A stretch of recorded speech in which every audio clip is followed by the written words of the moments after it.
Para pemirsa, ketemu lagi dengan channel Anda, Suyanto.id. Ini channel memang didedikasikan untuk belajar sepanjang hayat dengan cara berbagi pengetahuan, berbagi ilmu, dengan berbagai narasumber dan dengan Anda semua. Kalau saja video ini sampai ke gadget Anda, ini adalah berkat editor channel kita, Mas Heri Teguh Wiono, Guru SMP Negeri 2 Karanganyar di Kabupaten Ngawi. Nah, kita masih berada pada pembicaraan deep learning yang kita bahasakan dalam bahasa Indonesia kita adalah pembelajaran mendalam.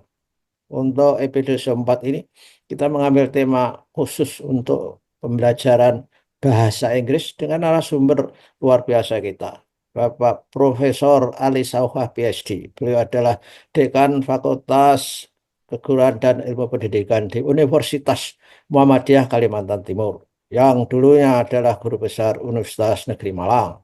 Kita sapa dulu. Assalamualaikum warahmatullahi wabarakatuh, Pak Ali. Waalaikumsalam warahmatullahi wabarakatuh. Pak Yanto, sehat-sehat ya. Alhamdulillah, dan karena teknologi, kita dari Surabaya, saya dari Surabaya, Pak Ali di Solo, akhirnya ketemu di Zoom ini untuk berbicara hal yang sangat penting untuk saat ini, yaitu deep learning untuk bahasa Inggris atau pembelajaran mendalam untuk bahasa Inggris. Apa yang harus di-highlight hari ini, Pak Ali?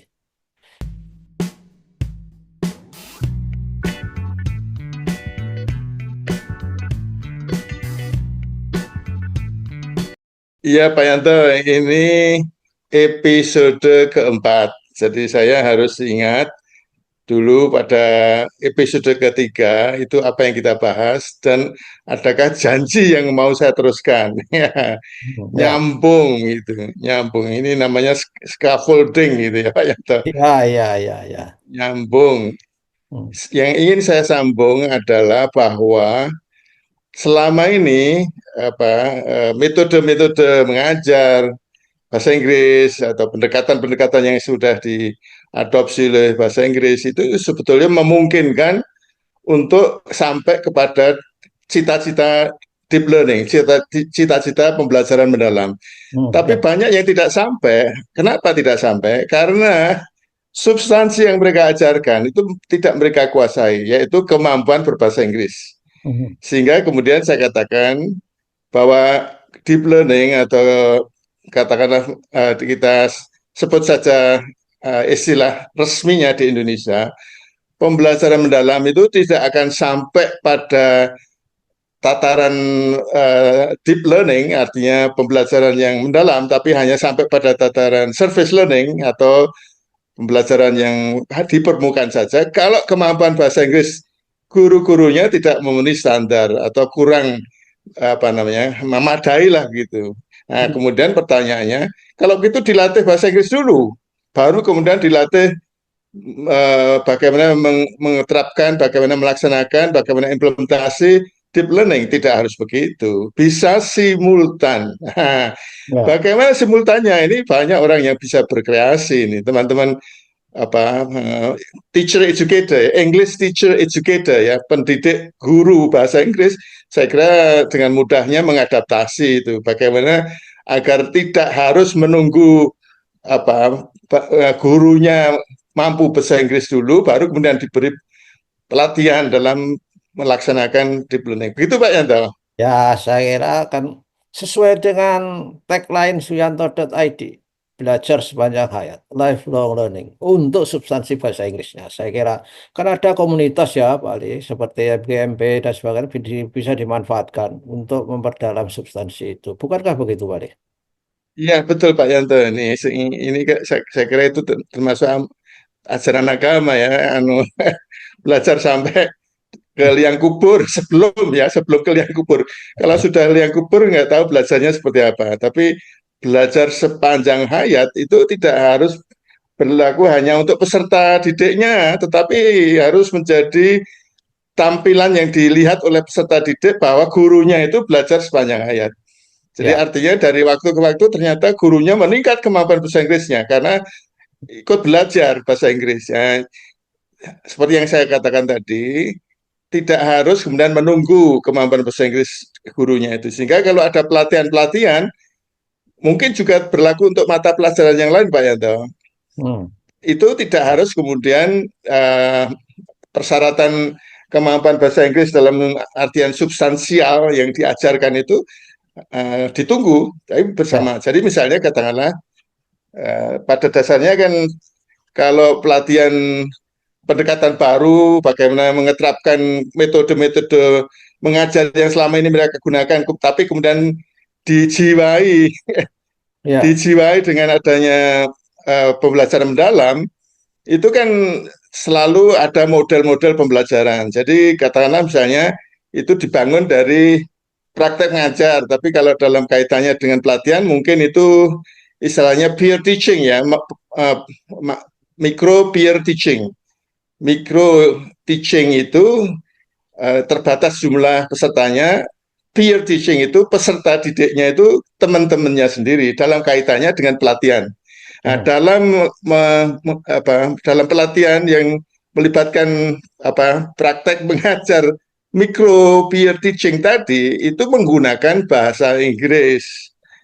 Nah, Ya, ya. jadi gini Pak Yanto, saya mau mengaitkan dengan istilahnya itu pengalaman pengalaman belajar yang menjadi kaidah pembelajaran mendidik, pelajaran mendalam, pembelajaran mendalam, yaitu ada tiga pengalaman belajar ya.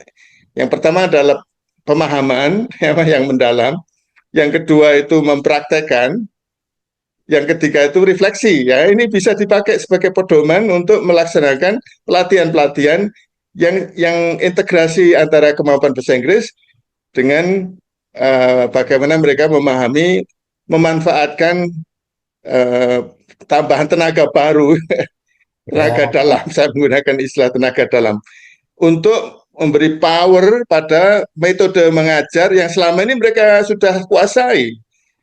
Nah, pada waktu ada langkahnya gini, Pak, pemahaman mendalam, kemudian mempraktekkan, ya, kemudian yang ketiga itu refleksi, ya, refleksi ini bisa aja kemudian menjadi masukan, balikan, umpan balik, feedback bagi guru-guru yang dilatih itu kemampuan bahasa Inggrisnya sudah cukup belum? Kalau belum cukup, kemudian bagaimana dia memperbaiki.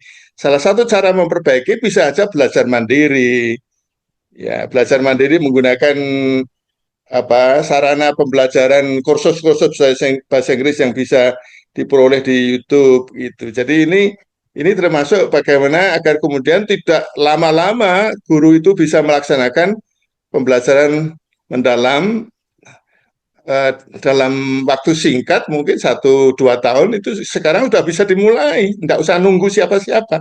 Gitu Pak Yanto. Ya, dan dalam prinsip pengalaman belajar tadi di dalam deep learning atau pembelajaran mendalam itu kan pengalaman, mengaplikasi dan merefleksi. Pengalaman itu kan tidak tiba-tiba mendalam, kali kan prinsip scaffolding. Ya, dari Iya, surface learning juga bisa dan itu juga diperlukan, bukan berarti pembelajaran mendalam langsung dalam sekali, kan tidak begitu saya kira, ya kan? betul. Dan untuk Betul Pak Yanto. menghafal, mengingat itu kan juga penting itu walaupun Betul Pak Yanto. ya kan? Ya, gimana? Betul Pak Yanto. Gini Pak Yanto, dalam pendekatan pembelajaran bahasa Inggris ada tren baru yang mungkin Pak Yanto juga sudah tahu, sudah mendengarkan belum. Saya juga menganggap ini sesuatu yang baru, yaitu istilahnya itu translanguaging gitu Pak Yanto. Eh, Translanguaging itu memanfaatkan bahasa apapun yang sudah dimiliki oleh siswa untuk menjadi scaffoldingnya, untuk hmm, menjadi jalan menuju kemampuan berbahasa Inggris secara penuh gitu. Oleh karena itu pada dasarnya ini bisa dimanfaatkan. uh, jadi intinya saya mengatakan bahwa metode-metode seperti ini, metode yang mutakhir pun itu hmm, jangan sampai kemudian digeser seolah-olah karena sekarang ada metode baru. Enggak. Jadi saya biasanya memberikan gambaran itu kalau selama ini repertoire cadangan guru bahasa Inggris itu ada 10 metode, atau 10 pendekatan, saya nggak tahu. Metode itu kan yang digunakan di kelas ya, bahkan teknik mengajar bahasa Inggris di kelas, katakanlah ada 10, itu dengan adanya pemberlakuan deep learning dalam pendekatan pembelajaran mendalam ini, tidak kemudian dari 10 menjadi 11, tidak. Tapi Ya. apa lebur ke dalam 10 itu Pak Yanto, lebur ya. Ingat Pak Yanto, ingat Pak Yanto, saya kira juga perlu diingat-ingat terus ini bahwa deep learning atau pembelajaran mendalam itu bukan kurikulum baru, tapi sesuatu yang difuskan. Nah, ini teman-teman bisa lihat di kamus apa nama fuse. Tapi kalau saya lihat difuskan ke dalam kurikulum itu artinya diintegrasikan, diluluhkan gitu ya ke dalam kurikulum. Sehingga tadi saya katakan kalau kemudian ada selama ini guru-guru mata pelajaran apapun juga ada 10 jurus metode pembelajaran itu tidak kemudian mengatakan oh sekarang ada 11, enggak, tetap 10 tapi lebih mendalam. Ya. Kalau saya menggunakan apa kesukaan saya itu baca Kopengho Pak Yanto, Oke. itu semacam tenaga dalamnya jurus-jurus 10 metode tadi itu menjadi lebih bertenaga karena ada tenaga dalam.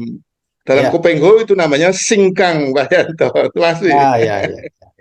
Jadi artinya memang deep learning itu didesain untuk re-empowering. Model-model pembelajaran yang sudah dimiliki, dipraktekkan, dan bahkan di pelajaran yang lain, Pak Ali, itu mungkin bahasa Inggris juga ada yang pembelajaran berdiferensiasi. Itu ada bertanya, apakah Oh bisa iya, berdiferensi iya.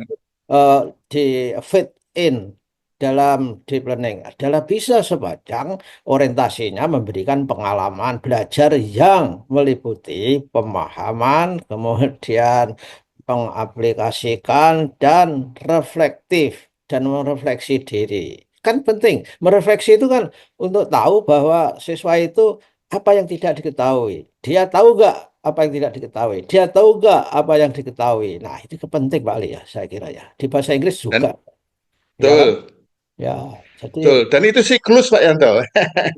ya, Itu iya. siklus. Ya, Ah, jadi berulang-ulang. hmm, Jadi bisa aja blended ya, berulang-ulang. Jadi ya. kalau Dan itu sudah kemudian ya siklus lah, bersiklus sehingga ya, kemudian itu bisa tidak harus langkahnya itu seperti harus urutan secara mutlak begitu, tetapi itu bisa kemudian nyampur gitu.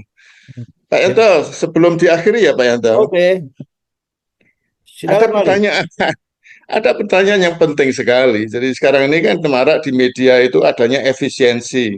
Hmm. Sebetulnya istilah lain dari Pemotongan. pembatasan dana anggaran. Nah ini kalau deep learning atau pembelajaran mendalam ini kan datangnya dari Kemdikbudrismen ya. Jadi berarti tentu banyak masyarakat pengguna, stakeholders, pemangku kepentingan itu mengharap adanya pelatihan-pelatihan, Ya, adanya sosialisasi. Lah, ya, dengan pengetatan anggaran ini bahkan hotel-hotel merasakan Pak Yanto. ya, betul. Selama ini hotel penuh dengan peserta luring dalam kegiatan-kegiatan apa kantor gitu. Sekarang tidak ada lagi misalnya menjadi itu gimana? Apakah itu bisa dilaksanakan pelatihan-pelatihan itu? Kapan guru kemudian siap untuk melaksanakan sosialisasi para stakeholders? Kapan mereka betul-betul paham? Sekarang ini di media massa atau di YouTube lah gitu, di channel-channel YouTube itu kan marak itu, tapi kan kendalinya dari mana? Tentu mereka mengharap oh ini mestinya kalau beda-beda begini nih harus ada yang mengklarifikasi. Ya, itu mereka mengharapkannya dari pusat, dari kementerian. Nah, pertanyaan itu diajukan Pak Yanto. Jadi itu kita bahas untuk episode yang berikutnya. Oke, Gitu Pak Yanto. oke. Terima kasih Prof. Ali dan begitulah para pemirsa, terutama rekan-rekan guru bahasa Inggris. Apa yang sudah disampaikan oleh narasumber istimewa kita. Mudah-mudahan Anda bisa klik subscribe, share video ini untuk dibahas di komen, di kolom komen sehingga kita bisa belajar bersama untuk meningkatkan kompetensi bahasa Inggris dan juga untuk bisa menerapkannya dengan menggunakan pendekatan deep learning. Terima kasih, Pak Ali. Wassalamualaikum warahmatullahi wabarakatuh. Waalaikumsalam warahmatullahi wabarakatuh. Sama-sama Pak Yanto, terima kasih. Terima kasih.